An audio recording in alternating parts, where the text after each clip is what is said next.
¿Recuerdan aquellos cuentos de hadas que nos leían de pequeños antes de irnos a la cama? Historias de valientes príncipes, hermosas princesas y animales parlantes.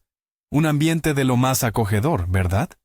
Pero, ¿y si les dijera que, bajo esa dulce y tierna fachada, se esconden verdaderos thrillers y oscuros dramas sociales? Hoy vamos a asomarnos detrás del telón de esas historias infantiles y desvelaremos 20 significados ocultos, que sinceramente les pondrán los pelos de punta. Prepárense, porque después de este video, jamás volverán a ver a Caperucita Roja de la misma manera. Para empezar, aclaremos de dónde surgieron realmente estas historias. En un principio, los cuentos no estaban, en absoluto, pensados para niños. Eran relatos orales dirigidos a adultos, una especie de stand-up folclórico de la Edad Media. Servían como una advertencia, un reflejo crudo de las duras realidades de la vida. El hambre, las enfermedades, las guerras y las costumbres más brutales. Los hermanos Grimm, a quienes conocemos como amables cuentacuentos, eran en realidad lingüistas y meticulosos recopiladores de folclore. Las registraban tal cual las escuchaban, sin edulcorar ni un ápice. Y solo después, con el paso de los siglos, estas tramas se fueron adaptando para oídos infantiles, eliminando los detalles más truculentos. Pero el sentido original, el mensaje profundo, permaneció latente. Y ahora, vamos a desenterrarlo. Bueno, vamos a empezar con una historia que todo el mundo conoce. Caperucita Roja. A primera vista es un cuento tierno sobre una niña que lleva pastelitos a su abuela enferma. Pero en realidad, es una de las historias de advertencia más oscuras y directas. Vayamos por partes. ¿Por qué la caperuza es precisamente roja? Este color no es casualidad. En la cultura europea de aquella época, el rojo simbolizaba el pecado, la pasión y el despertar de la sexualidad femenina. La niña está entrando en la madurez, y este color llamativo la hace visible. La destaca como una presa potencial. El lobo, por supuesto, no es solo un animal del bosque, es una alegoría de un hombre depredador, un seductor. Fíjense que no la ataca de inmediato. Entabla conversación con ella, es encantador, y sonsaca información. Sus famosas preguntas cuando ya está en la cama de la abuela. ¿Por qué tienes las orejas tan grandes y los ojos tan grandes? Es una táctica clásica del abusador, que poco a poco acorta la distancia y adormece la vigilancia de la víctima. En la versión más antigua del cuento, recopilada por Charles Perrault, no hay ningún leñador. En absoluto. El lobo se come a la abuela, y luego a la propia Caperucita Roja. Fin. La moraleja era muy clara. Las jóvenes no debían hablar con extraños, o las consecuencias serían fatales. Era una lección cruel, no un cuento infantil. Y ahora, hablemos de Cenicienta. Estamos acostumbrados a la versión de Disney, esa con el hada madrina buena y la zapatilla de cristal. Pero la de los hermanos Grimm, esa se convierte en un auténtico thriller de envidia y automutilación. Así que, cuando el príncipe llega con la famosa zapatilla, ninguna de las hermanastras logra ponérsela. ¿Y qué hace su madre? Agarra un cuchillo, se lo da a la hija mayor y le dice: «Córtate un dedo, cuando seas reina, ¿para qué vas a querer caminar?». La chica obedece, se corta el dedo, se calza la zapatilla y se marcha con el príncipe. Pero de camino al castillo, unas palomas en un árbol le cantan al príncipe que la zapatilla está empapada en sangre. El engaño queda al descubierto. El príncipe, al darse cuenta, regresa, y ahora le toca el turno a la segunda hermana. A ella la zapatilla, por supuesto, tampoco le entra. La madre vuelve a darle el cuchillo, pero esta vez con un consejo diferente: que se corte un trozo del talón. Y de nuevo, intentando engañar al príncipe, se dirige al palacio, y de nuevo las aves la delatan. Pero la cosa no acaba ahí. El final del cuento es pura y cruda venganza. El día de la boda de Cenicienta, esas mismas palomas regresan y les arrancan los ojos a las hermanas. Un ojo a cada una de camino a la iglesia, y el segundo en el viaje de vuelta. Así, terminan sus días ciegas y mendigando, sin un ápice de perdón, solo una cruel e implacable retribución. ¿Y qué hay de la Bella Durmiente? La historia del beso salvador que rompe una maldición de 100 años. Esa es la versión canónica que todos conocemos. Pero en el original, el cuento italiano Sol, Luna y Thalía, las cosas fueron muy diferentes. La muchacha dormida no es encontrada por un apuesto príncipe, sino por un rey ya casado, que simplemente estaba cazando en esos bosques. Él la ve, y cautivado por su belleza, no se molesta en besarla ni en intentar despertarla. Actúa cruelmente con ella, la deja dormida en el castillo y regresa a su reino. 9 meses después, ella, aún sumida en un sueño mágico, da a luz a gemelos, pero no se despierta en absoluto por un beso. Recobra la conciencia cuando uno de sus bebés, buscando el pecho, se lleva por accidente su dedo a la boca y succiona la astilla envenenada del huso. Imagina su asombro. Despertarse después de 100 años de sueño y encontrarse con 2 niños a su lado. Pero esto es solo el principio de la pesadilla. La celosa esposa del rey se entera de la princesa y sus hijos. Ordena al cocinero que mate a los pequeños, prepare un plato con ellos y se lo sirva al rey durante la comida. A la princesa decide quemarla en la hoguera. Finalmente, el rey se entera de todo. Quema a su malvada esposa y se casa con la princesa. Pero admitamos, una historia de violencia e intento de canibalismo no es precisamente el cuento que uno querría leer antes de dormir. Ahora, hablemos de Hansel y Gretel, la historia de 2 niños perdidos que encuentran una casita de jengibre y dulces en el bosque. Nos enseñaron que es un cuento sobre el ingenio y la importancia de permanecer unidos para vencer el mal. Pero el trasfondo real de esta historia es mucho más aterrador que cualquier bruja.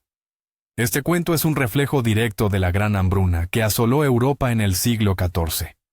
Fue un periodo de cosechas catastróficas, donde la gente moría por millares. La desesperación llegó a tal extremo que los adultos se vieron obligados a tomar decisiones monstruosas para sobrevivir. Abandonar a los niños en el bosque, condenándolos a una muerte segura, fue una de ellas. Así que el padre que lleva a Hansel y Gretel al bosque no es un villano de cuento, sino el reflejo de un hombre desesperado de aquella época. Y la bruja y su casa de jengibre. No es una simple fantasía, es una poderosa metáfora. La casa de jengibre es una falsa esperanza, un señuelo.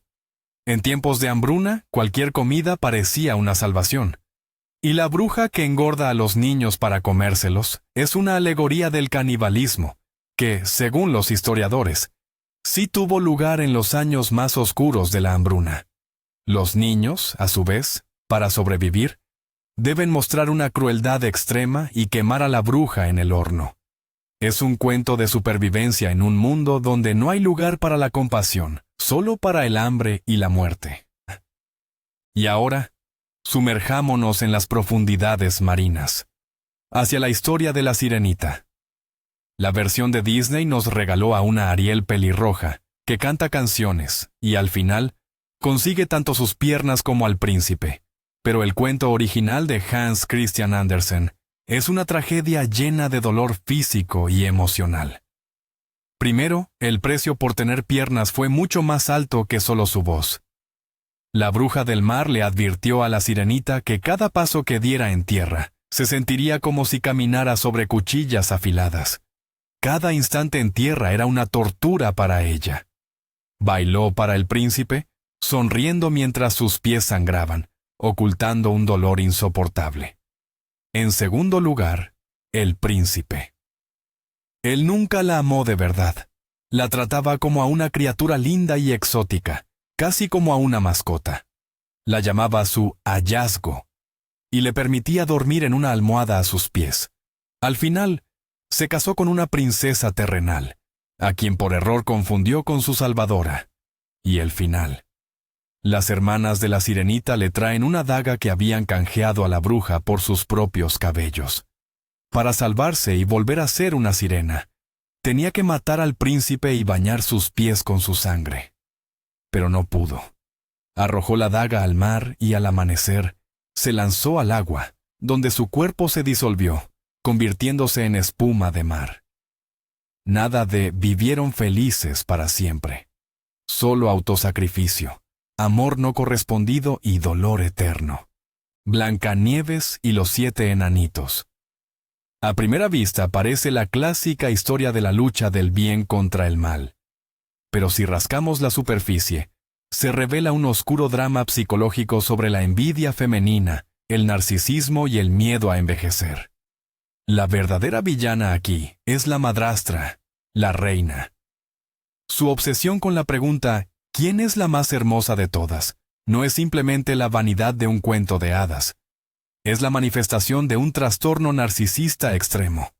Su autoestima depende por completo de la validación externa de su belleza. Y cuando el espejo nombra a su hijastra, su mundo se desmorona. Blancanieves se convierte para ella no solo en una rival, sino en un recordatorio viviente de su juventud que se desvanece. Y la reacción de la reina no es simplemente desterrarla, sino destruirla. Primero, le ordena al cazador que mate a la joven, y le traiga como prueba su pulmón y su hígado. Estos son detalles de la versión de los hermanos Grimm que a menudo se omiten. Según una interpretación, planeaba comérselos para absorber simbólicamente la juventud y la belleza de Blancanieves.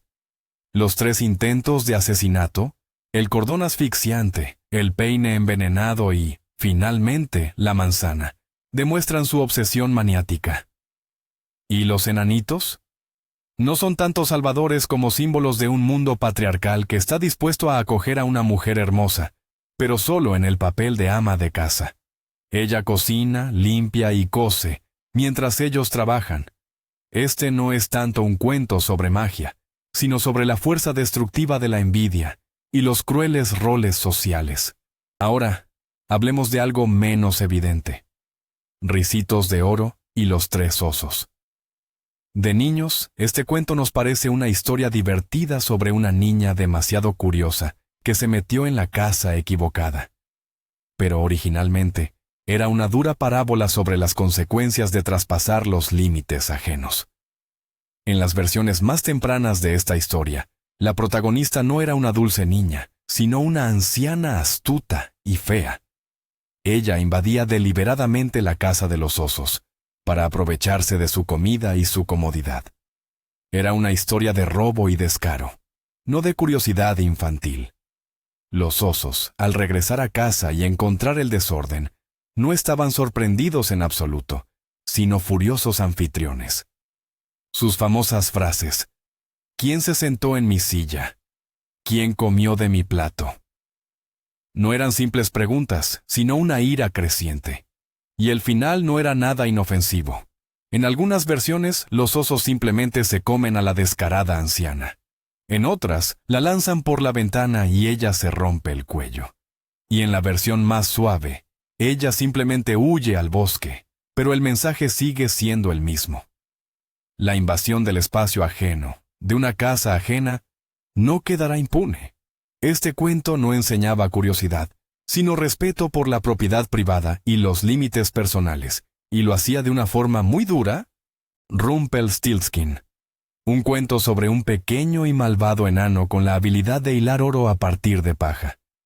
Pero si dejamos a un lado la magia, lo que tenemos es una historia sorprendentemente realista e inquietante sobre la servidumbre por deudas y el chantaje. Imaginemos la situación. La hija de un molinero es encerrada en una habitación llena de paja y amenazada con la muerte si no consigue transformarla en oro. Esto no es una simple prueba de cuento de hadas. Es una situación de extrema desesperación y sin salida. Y es justo en ese momento cuando aparece el Salvador, Rumpelstiltskin. Pero su ayuda no es desinteresada. Primero se lleva un collar, luego un anillo. Es la típica táctica de un usurero que empieza por apoderarse de objetos de menor valor. Y cuando a la joven ya no le queda nada que ofrecer, exige lo más preciado que tendrá en el futuro, su primogénito. Un contrato firmado en un momento de desesperación, con condiciones realmente monstruosas. Cuando la ya reina no puede pagar la deuda, él no la perdona. Viene a reclamar lo suyo. Y la única forma de librarse no es con fuerza ni riqueza, sino conociendo su nombre, es decir, obteniendo poder sobre él. Este cuento es una sombría advertencia sobre el alto precio que se paga por los acuerdos desesperados, y cómo las deudas, sobre todo las contraídas con fuerzas misteriosas, pueden arruinar tu vida. Y el propio Rumpelstiltskin, al final, se desgarra a sí mismo por la mitad de pura rabia. Un final cruel para un prestamista sin escrúpulos. La historia del flautista de Hamelín, de hecho, no es un cuento de hadas, sino más bien un reflejo folclórico de una verdadera tragedia histórica. La trama ya la conocen. La ciudad de Hamelín contrata a un flautista para librarse de las ratas. Él cumple su parte, pero el ayuntamiento se niega a pagar. Como venganza, el flautista, con su flauta mágica, se lleva a todos los niños de la ciudad. Parece una leyenda sombría, pero los historiadores creen que detrás de ella podrían esconderse eventos reales. Existen varias versiones. La primera y más oscura es la de una epidemia. Las ratas son portadoras de la peste. Quizás el flautista sea una alegoría de la peste negra, que se llevó a los niños de la ciudad, es decir, que simplemente murieron a causa de la enfermedad. La flauta mágica sería entonces un símbolo de la muerte ineludible. La segunda versión es la del reclutamiento. Algunos investigadores conectan esta leyenda con las llamadas cruzadas de los niños. En la Edad Media, hubo casos en los que predicadores fanáticos, con sus discursos, encantaron a miles de niños y adolescentes, y los llevaron a Tierra Santa. La mayoría de ellos murieron en el camino o fueron vendidos como esclavos. El flautista, con su instrumento, sería la imagen de uno de esos reclutadores. La tercera versión es la de una emigración masiva. Quizás, debido a la pobreza y el hambre, un gran grupo de jóvenes abandonó Hamelín en busca de una vida mejor, dirigiéndose a colonizar tierras del este. Y en la memoria popular, este evento se transformó en una misteriosa desaparición. En cualquier caso, esta no es una historia de magia, sino de la pérdida real de toda una generación de niños, la Bella y la Bestia. Estamos acostumbrados a ver en este cuento un himno a la belleza interior y al amor que todo lo conquista. Pero si la analizamos desde una perspectiva psicológica, lo que se nos presenta es un caso clásico del síndrome de Estocolmo. Analicemos esto. La joven, Bella, se convierte en prisionera en el castillo. La bestia es su captor. Él la mantiene encerrada, controla su vida. Inicialmente, ella lo teme y lo odia, lo cual es absolutamente natural. Pero con el tiempo, estando en completo aislamiento, empieza a percibir rasgos positivos en su secuestrador. No es tan malo, le regala una biblioteca, a veces es amable. Esto es precisamente el síndrome de Estocolmo, un fenómeno psicológico en el que el rehén empieza a sentir simpatía e incluso compasión por su agresor. Es un mecanismo de defensa de la psique, un intento de sobrevivir en condiciones insoportables. Además, en la base del cuento subyacen realidades sociales de la época. Los matrimonios concertados. A menudo, las jóvenes eran casadas sin su consentimiento con hombres ricos, influyentes, pero a veces viejos, feos o crueles. La bestia es una metáfora de un prometido no deseado, pero conveniente para la familia. Y el cuento, en esencia, enseñaba a las chicas a resignarse a su destino e intentar encontrar la belleza interior en su bestia, es decir, a adaptarse y amar a aquel con quien tendrían que pasar toda su vida. No es tanto una historia de amor como de supervivencia y adaptación en un mundo patriarcal implacable. Jack y las habichuelas mágicas. De niños, nos cautivaba esta emocionante historia sobre un ingenioso muchacho que venció a un malvado gigante. Pero analicemos las acciones de Jack desde la perspectiva de la moral y la ley. Jack es, en esencia, un delincuente juvenil. Se introduce en una casa ajena, lo que constituye un allanamiento de morada. Roba las pertenencias del gigante, un saco de oro, la gallina de los huevos de oro y un arpa mágica. Esto es un robo con agravantes. ¿Y qué hace al final? Cuando el gigante intenta recuperar sus bienes, Jack corta el tallo de las habichuelas, provocando la caída y muerte del gigante al estrellarse. Esto es un asesinato. Sin embargo, el cuento presenta a Jack como un héroe positivo. Sus acciones no son condenadas, al contrario, lo llevan a él y a su madre a la riqueza y la felicidad. Es como si nos dijeran, el fin justifica los medios.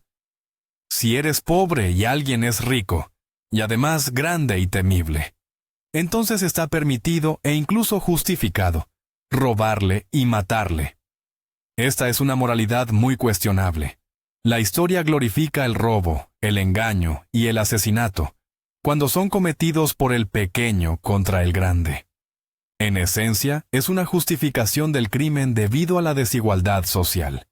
El gigante, por supuesto, es presentado como un villano, pero en realidad es la víctima de un robo que solo defendía su propiedad.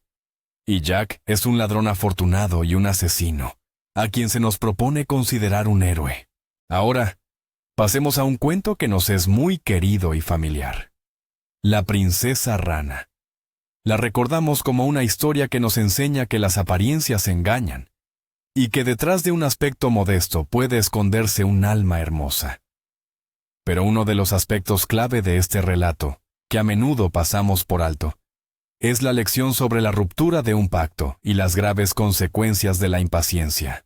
Recordemos, el príncipe Iván se casa con la rana, pero pronto descubre que, por las noches, ella se transforma en la hermosa Basilisa la sabia. Ella le ruega que espere solo un poco más, que tenga paciencia por 3 días. Durante ese tiempo, su encantamiento terminará, y ella permanecerá como humana para siempre. Esta era la condición fundamental para su futura felicidad juntos. Pero, ¿qué hace Iván? Él no puede esperar. Lo consume la impaciencia y, quizás, la vergüenza por su esposa, poco presentable. Encuentra la piel de rana y la quema en el fuego. Él cree que con este acto acelerará el proceso, forzándola a permanecer como una hermosa mujer. Sin embargo, en realidad, lo arruina todo.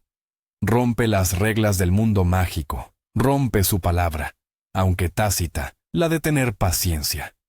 Y con esta acción, no solo no salva a su esposa, sino que la condena a un cautiverio mucho más terrible, bajo el poder de Koschei el Inmortal, y asimismo, a largos y peligrosos viajes para enmendar su grave error. Es una lección muy poderosa. La impaciencia y el deseo de obtener todo de inmediato pueden llevar a la catástrofe y destruir aquello que más amamos. Peter Pan es el niño que nunca quiso crecer. Suena a un sueño, ¿verdad? Juegos sin fin, vuelos y aventuras en la mágica tierra de nunca jamás. Sin embargo, si nos detenemos a pensar, esta historia es mucho más profunda y melancólica de lo que parece. La tierra de nunca jamás, o Neverland, no es solo una isla de fantasía. Según una teoría muy popular y bastante sombría, es una metáfora del paraíso para los niños fallecidos. Peter Pan sería un guía angelical que acompaña las almas de los niños al más allá. Es por eso que nunca envejecen, ya no pueden hacerlo. Los niños perdidos son aquellos que se cayeron de sus cochecitos, es decir, murieron en la infancia y quedaron desatendidos. Wendy y sus hermanos son la excepción, porque Peter los llevó cuando dormían, o sea, se encontraban en la frontera entre los mundos. Al final, regresan porque despiertan. El propio Peter Pan es un personaje trágico. Él envidia a los niños normales que tienen madres y la posibilidad de crecer. Su eterna niñez no es un regalo, sino una maldición. Está condenado a jugar eternamente, a olvidar constantemente a sus amigos que crecen y se van, y a permanecer solo para siempre.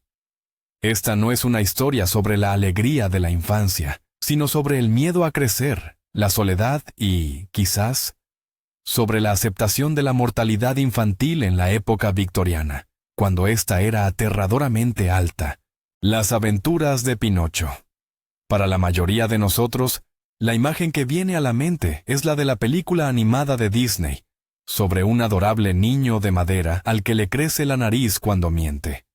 Pero el libro original de Carlo Collodi es una historia completamente distinta, mucho más oscura, cruda y aleccionadora. Collodi no concibió esta obra como un cuento para almas infantiles delicadas. Más bien, era una sátira social y un crudo relato sobre la educación a través del sufrimiento. En el libro, Pinocho no es solo un ingenuo, es un muchacho egoísta, perezoso e ingrato. Huye de inmediato de su creador, Geppetto, y por su culpa, el anciano termina en la cárcel. Las aventuras de Pinocho están repletas de violencia y crueldad. El grillo parlante, que intenta darle un sabio consejo, no es simplemente ignorado.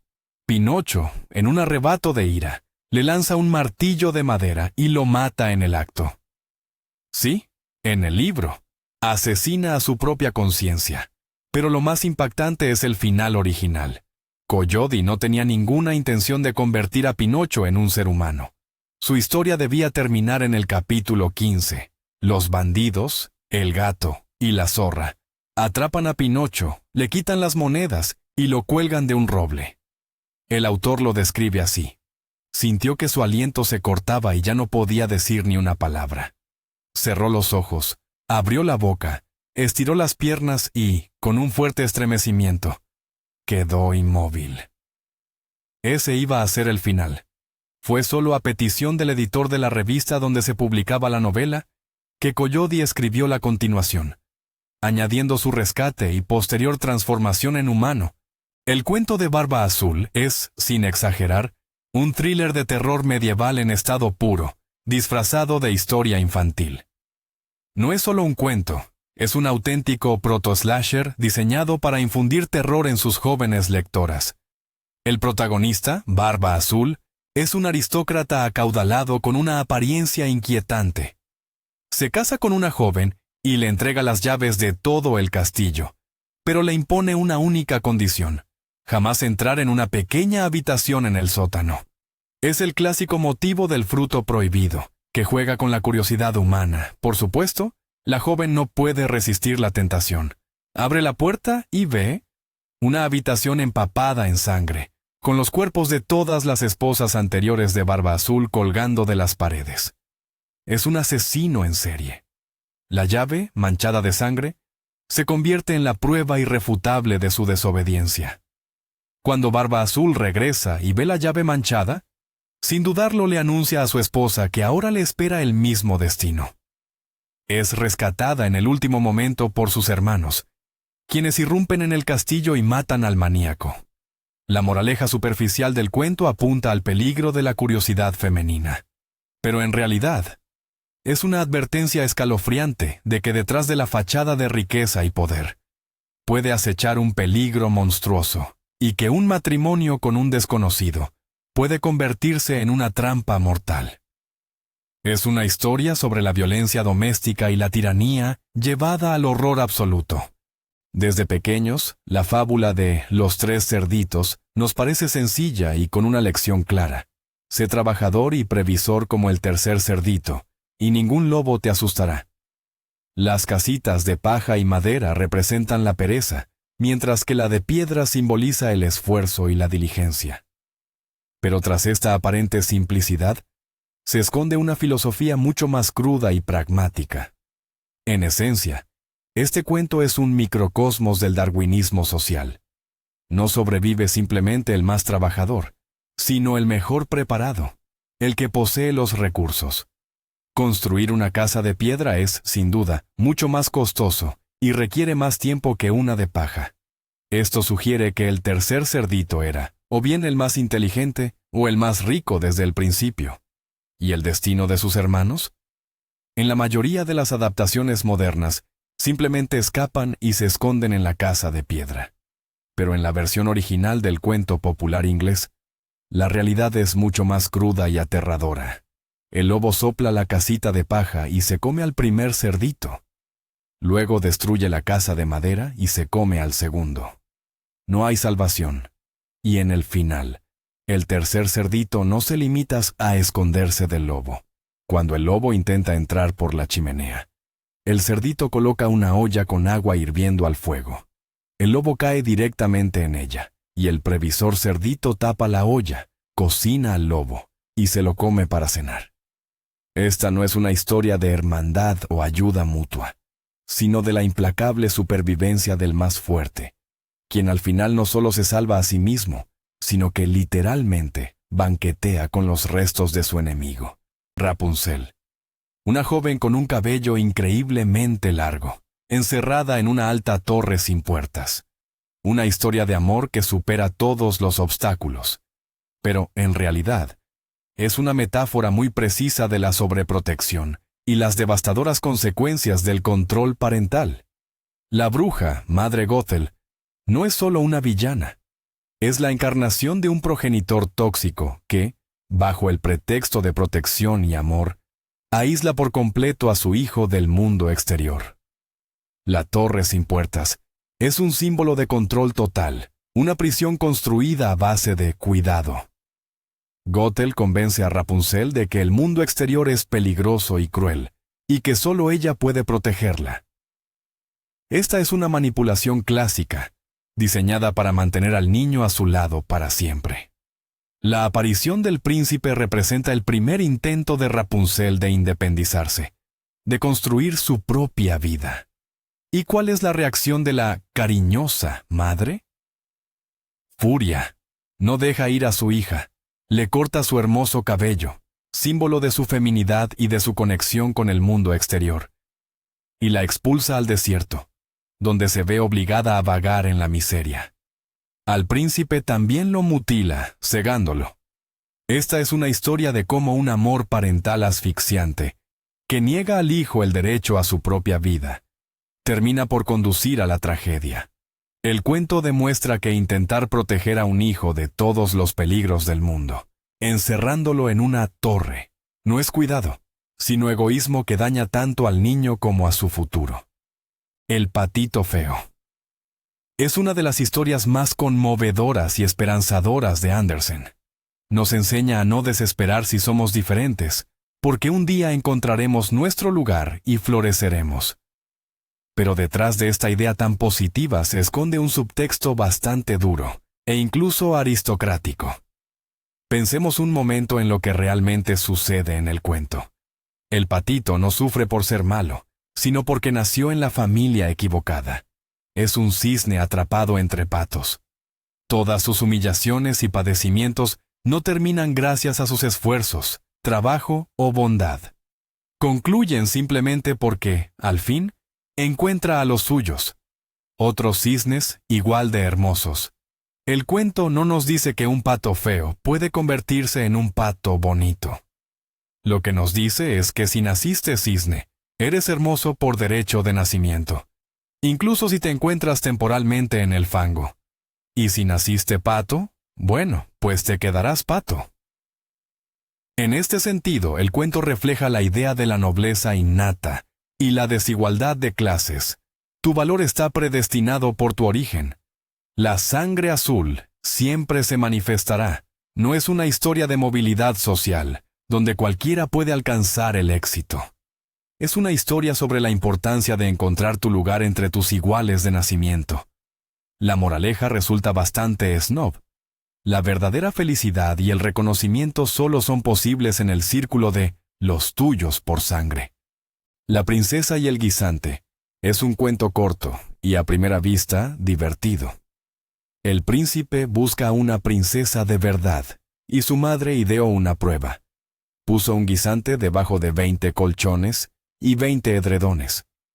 La joven que sintiera la molestia sería la princesa auténtica. Estamos acostumbrados a pensar que es un relato sobre una sensibilidad y delicadeza extraordinarias, pero, en realidad, es una sátira mordaz contra la aristocracia y su esnobismo. Andersen, él mismo de origen humilde, solía burlarse de la alta sociedad en sus obras. Piensen, ¿Qué clase de cualidad es esa de sentir un guisante a través de 40 capas de colchones? No es sensibilidad, es un absurdo. Es la delicadeza llevada al extremo, la blandura exagerada. El cuento ilustra cómo la élite, para distinguirse de la gente común, inventa criterios de nobleza completamente ridículos e insensatos. La verdadera princesa no se define por su inteligencia, su bondad o su carácter, sino por su capacidad de sentir incomodidad ante la más mínima insignificancia. Es una caricatura de aristócratas tan desconectados de la vida real, que la menor molestia les parece una tragedia. El final, donde el guisante es expuesto en un gabinete de curiosidades como la mayor excentricidad, solo subraya esta ironía. Toda la corte real no admira a la princesa en sí, sino la prueba absurda de su sangre azul. No es un himno a la sofisticación, sino una burla cruel al elitismo y a las formas ridículas de demostrar la propia exclusividad. Y finalmente, Kolobok. Un simpático bollo redondo y juguetón que se escapó de sus abuelos y va cantando su alegre cancioncilla. De niños, la vemos como una historia de ingenio y jactancia. Pero si la analizamos desde la perspectiva del desarrollo personal, se convierte en una de las fábulas más trágicas y aleccionadoras sobre la rebeldía adolescente y sus consecuencias. Kolobok es, en esencia, un niño recién horneado, es decir, que acaba de nacer o aparecer en el mundo. La abuela y el abuelo representan a sus padres. Descansa en la ventana, enfriándose, lo que significa que está bajo su cuidado y protección. Pero en un momento dado, decide que ya es mayor y lo suficientemente independiente. Se escapa rodando, abandonando el hogar. Su viaje es el camino típico de un adolescente que se cree más listo que nadie. Encuentra al conejo, al lobo, al oso. Cada uno representa diferentes peligros sociales. Logra escapar de ellos con facilidad, y su autoconfianza crece con cada victoria. Su canción, De mi abuelo me escapé, de mi abuela me marché, es un himno al maximalismo juvenil y a la negación de la autoridad. Cree que es invulnerable, y entonces se encuentra con la zorra. La zorra no es un animal más, es el símbolo de la astucia, la adulación y el engaño. Algo con lo que el mero descaro no puede lidiar. Ella no lo amenaza con la fuerza, lo halaga, juega con su vanidad. Siéntate en mi nariz y canta otra vez. Y el confiado Kolobok cae en la trampa. La zorra se lo come. Fin. Es un final cruel, pero muy realista. La huida del hogar y una fe excesiva en la propia invulnerabilidad a menudo terminan trágicamente, especialmente cuando uno se enfrenta a un mundo real y traicionero. Pero los momentos más impactantes se esconden en detalles que, con el tiempo, simplemente se han borrado. Tomemos, por ejemplo, la misma Bella Durmiente. En la versión del cuentista italiano Giambattista Basile, que sentó las bases de la historia que conocemos, un rey encuentra a la princesa dormida, pero no la besa. En su lugar, la abusa y luego se marcha, dejándola embarazada. Ella, aún sumida en el sueño, da a luz a gemelos. No despierta por un beso, sino porque uno de sus bebés, buscando el pecho, le succiona una astilla del huso del dedo. Imagina esto: despertar después de muchos años y encontrarte con 2 hijos, sin tener la menor idea de cómo llegaron allí. Vaya giro inesperado, ¿verdad? ¿O qué decir de Hansel y Gretel? Esta historia, que parece una simple invención aterradora, tiene una base histórica real: la Gran Hambruna de 1315-1317 en Europa. Fue una época de calamidades monstruosas, donde el canibalismo y el abandono infantil no eran ficción, sino una realidad desgarradora para muchas familias que luchaban por sobrevivir. La casa de jengibre de la bruja no es solo una fantasía, sino una metáfora de la falsa esperanza y la última, inmortal, trampa para los desesperados. ¿Y qué hay de la tragedia de la Sirenita de Andersen? Estamos acostumbrados al final feliz de Disney, pero en el original, Su historia es un himno al autosacrificio sin recompensa. Ella soporta un dolor infernal con cada paso que da. Su príncipe solo la ve como una salvaje encantadora y se casa con una princesa terrenal. Le dan a elegir: matar al príncipe y salvarse, o morir ella misma. Ella elige lo segundo, y se disuelve en espuma de mar. Nada de boda, nada de vivieron felices para siempre. Solo dolor, pérdida y una muerte silenciosa y trágica. ¿Qué significa todo esto entonces? Los cuentos de hadas no son solo invenciones para entretener. Son un código cultural, mensajes cifrados del pasado.